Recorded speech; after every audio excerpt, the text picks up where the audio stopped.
खुद पर कर तू यकीन मंजिल की ओर चल दे, खुद पर कर तू यकीन मंजिल की ओर चल दे, ना हो हताश परेशान अपने इरादों को बदल दे, ना हो हताश परेशान अपने इरादों को बदल दे। नमस्कार साथियों, स्वागत है आपका अपने यूट्यूब चैनल एवी एजुकेशन पर। साथियों, आज हम बात करने वाले हैं पीटीटी के लिए इम्पोर्टेंट शिक्षण अभियंता के प्रश्नों के बारे में। तो चलिए बिना टाइम गंवाए हम शुरू करते हैं। पहला प्रश्न, यदि आपके विद्यालय में भिन्न भिन्न जाति वाले शिक्षक हैं तो आपका उनके प्रति व्यवहार कैसा होगा? ये सवाल हमसे पूछ रहा है।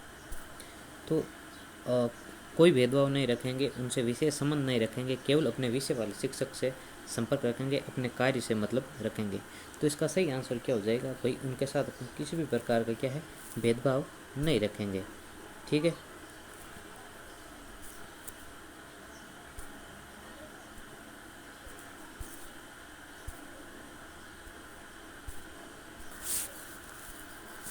तो क्या उनसे कोई भेदभाव नहीं रखेंगे? A option is the right answer. अगला सवाल है हमारा, निर्धारण मापनी द्वारा यानी रेटिंग स्केल द्वारा समय समय पर विद्यार्थियों का अधिकतम औसत निकाला जाता है। तो निर्धारण मापनी द्वारा जो विद्यार्थियों का समय समय पर जो लर्निंग जो एवरेज निकाला जाता है, इससे उनका अधिकतम स्टार मापा जा सकता है। ये आधुनिकतम स्तर का तुलनात्मक अध्ययन समेकित किया जाता है। ये आधुनिकतम शिक्षा प्रणाली में उल्लेखित है, क्योंकि ऐसा करने पर शिक्षक को वेतन प्राप्त होता है। तो 4 नंबर ऑप्शन अपन यदि देखते हैं तो ये बिल्कुल क्या है, एकदम गलत है 4 नंबर तो। ठीक है, बाकी ये अपने हिसाब से सही है। तो सही इसका उत्तर हो जाएगा अपने कि ये आधुनिकतम स्तर का तुलनात्मक अध्ययन समेकित किया जाता है। इसे आधुनिक स्तर का जो तुलनात्मक अध्ययन है वो इसे किया जाता है। रेटिंग स्केल होती है, इसमें अलग अलग जो है विद्यार्थियों को रेटिंग दी जाती है। तो बे ऑप्शन इसका एकदम राइट आंसर है। अगला सवाल है हमारा, प्रयोगात्मक मूल्यांकन विधि विज्ञान एवं कंप्यूटर के विद्यार्थियों के लिए अधिक आवश्यक मानी गई है। यह शिक्षण की विधि है। प्रयोगात्मक मूल्यांकन विधि विज्ञान एवं कंप्यूटर के विद्यार्थियों के लिए अधिक आवश्यक मानी गई है। उसमें केवल सैद्धांतिक ज्ञान द्वारा पूर्ण अधिगम संभव नहीं है। बी, इसमें सैद्धांतिक ज्ञान को व्यवहारिक ज्ञान क्रियाशील करके पूर्ण अधिगम संभव बनाया जा सकता है। सी, ऐसा यूरोपीय देशों में भी हो रहा है। डी है, ये कोठारी आयोग के शिक्षा निर्देशों में उल्लेखित है। तो मैं पूछ रहा है कि आवश्यक क्यों मानी जा रही है। बाकी तो इसका सही आंसर क्या हो जाएगा कि इसमें सैद्धांतिक ज्ञान को व्यवहारिक ज्ञान क्रियाशील करके पूर्ण अधिगम संभव बनाया जा सकता है। ठीक है, ऑप्शन बी इसका राइट आंसर हो जाएगा। नेक्स्ट हमारा सवाल होगा 4 नंबर, लिखित परीक्षा के अंतर्गत मूल्यांकन पद्धति की सर्वाधिक प्रमुख विशेषता कौन सी होती है? तो सभी प्रश्न आकस्मिक ढंग से निर्मित होते हैं।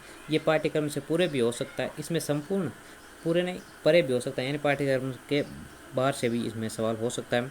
इसमें संपूर्ण पाठ्यक्रम पूर्व सूचित करके निर्धारित समय पर प्रश्न पत्र के रूप में प्राप्त होता है, और ये वार्षिक अधिगम स्तर के वार्षिक मूल्यांकन का लेखा जोखा होता है।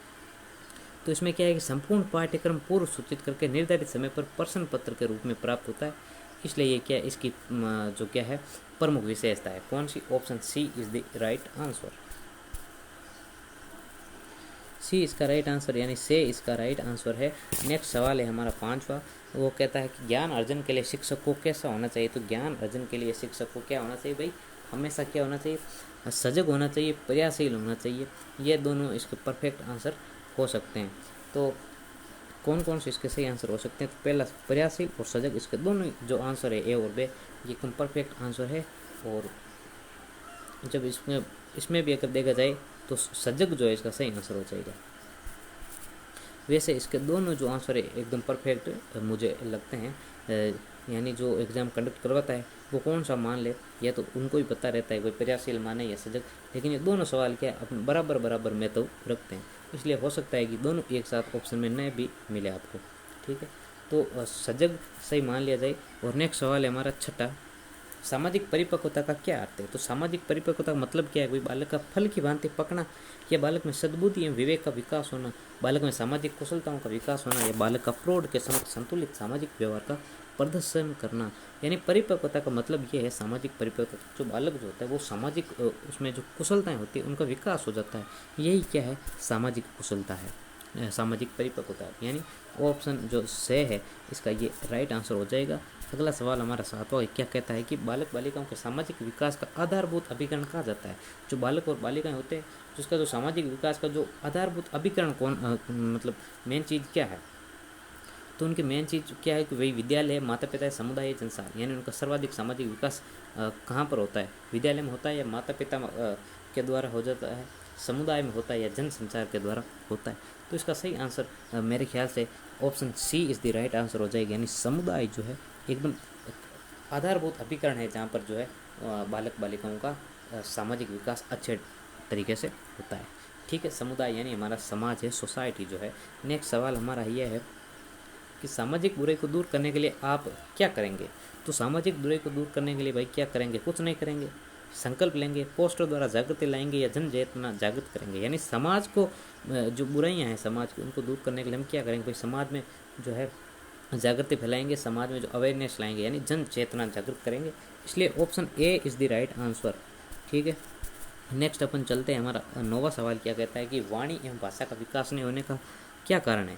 वाणी और भाषा का विकास क्यों नहीं हुआ, इसका प्रमुख कारण क्या है कि भाषा ज्ञान के बाद में बेरापन हुआ है, यानी आपने जो कुछ पढ़ाई लिखाई कर ली उसके बाद में आप बेरे हुए हैं, या भाषा ज्ञान से पहले ही आप बेरे हो गए हैं, या आपका जन्म से बेरापन है ना, बाय बर्थ आप बेरे हैं, या कुछ जन्म के कुछ समय बाद में, आपका जन्म होने के बाद में आप बेरे हुए। तो वाणी और भाषा का विकास होने का जो नहीं होने का प्रमुख कारण क्या है कि आप जन्म से बेरे, यानी आपने कभी किसी भी प्रकार की कोई ध्वनि जो है आपने सुनी ही नहीं, इसलिए आप में वाणी और भाषा का विकास हुआ ही नहीं।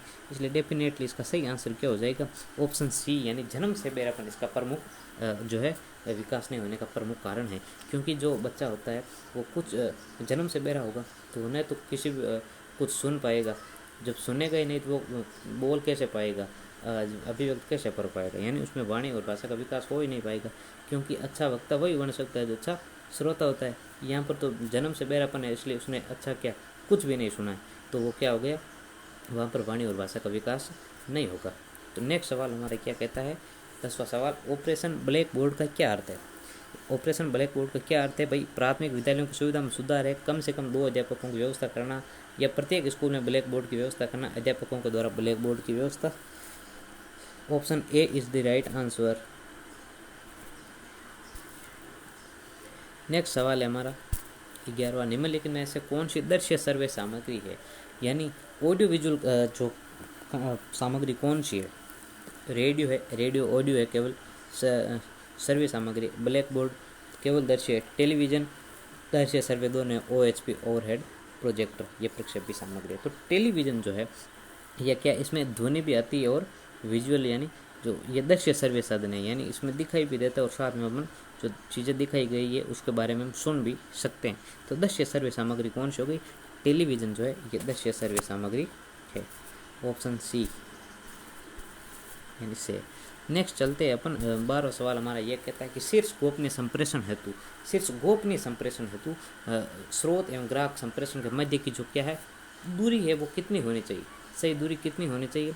तो इसका सही आंसर हो जाएगा 3 से 6 इंच है जो एक मध्य की जो दूरी होनी चाहिए, यानी दे ऑप्शन इसका सही आंसर है। अगला सवाल 13वां है, उत्तम व्यवसायी योजना का निर्माण बिंदु है अपने जिले में उपलब्ध व्यवसाय, उक्त व्यवसाय में अवसरों की प्राप्ति की संभावनाएं, व्यवसाय संबंधी गुण दोषों का उपयुक्त ज्ञान होना, अपने निर्णयों में विश्वास। तो एकदम परफेक्ट आंसर इसका ये हो जाएगा कि व्यवसाय संबंधी जो गुण दोष होते हैं उनका उपयुक्त ज्ञान होना इसका क्या है, ये एकदम परफेक्ट आंसर है। आप वीडियो को लाइक कीजिए, शेयर कीजिए, हमारे चैनल को सब्सक्राइब कीजिए, जिससे कि आपको क्या है इस चैनल पर किसी भी प्रकार की जो अपन हम वीडियो डालते हैं उसका नोटिफिकेशन आपके पास चला है।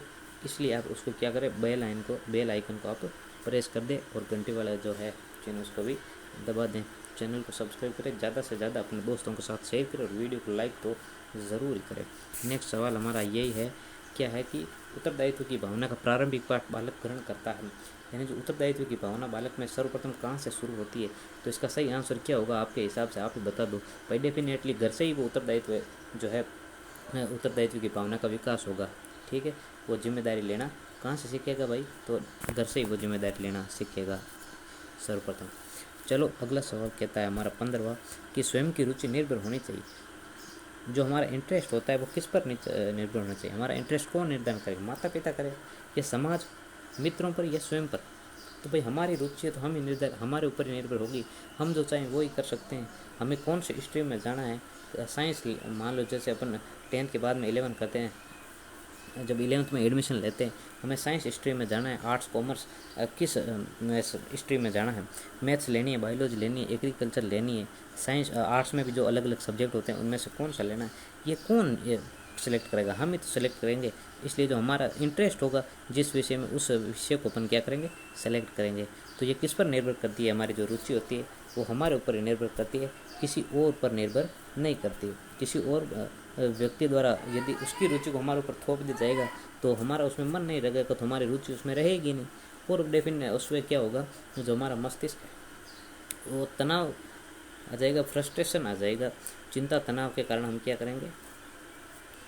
थका हुआ फील करेंगे, हमारा जो मानसिक स्वास्थ्य है वो बिगड़ जाएगा। इसलिए जो रुचि है वो अपने खुद की होती है, ऊपर निर्भर करती है, नहीं कि हमारे समाज पर, मित्रों पर, माता पिता पर या किसी अन्य व्यक्ति की ऊपर निर्भर करती है, बल्कि वो हमारे स्वयं के ऊपर निर्भर करती है। अगला सवाल क्या कहता है हमारा? वीडियो को आप लाइक करो, शेयर करो और चैनल को सब्सक्राइब करो। 16वां सवाल ये है कि विद्यार्थियों में नैतिकता के विकास के लिए क्या आवश्यक है? तो नैतिकता के विकास के लिए क्या आवश्यक है भाई? पारिवारिक माहौल, धार्मिक व्याख्यान, ईश्वर में आस्था, अच्छे बुरे में अंतर महसूस करना। भाई नैतिकता तो यही है कि भाई आप अच्छे बुरे में क्या है, डिफरेंस जो है वो जान पाओ। अच्छे बुरे में अंतर महसूस करना ही क्या है भाई? अच्छे बुरे में अंतर महसूस करना ही क्या है? नैतिकता के विकास के लिए आवश्यक है। अगला सवाल हमारा 17वां क्या कहता है? विद्यार्थी एवं आप सर्वोत्तम में कोई अंतर नहीं है। उक्त कथन से आप यानी कह रहे हैं कि विद्यार्थी और सर्वोत्तम में कोई अंतर नहीं है। इस कथन से भाई पूर्णतः असहमत हैं। क्यों विद्यार्थी और सर्वोत्तम अंतर नहीं? अंतर है।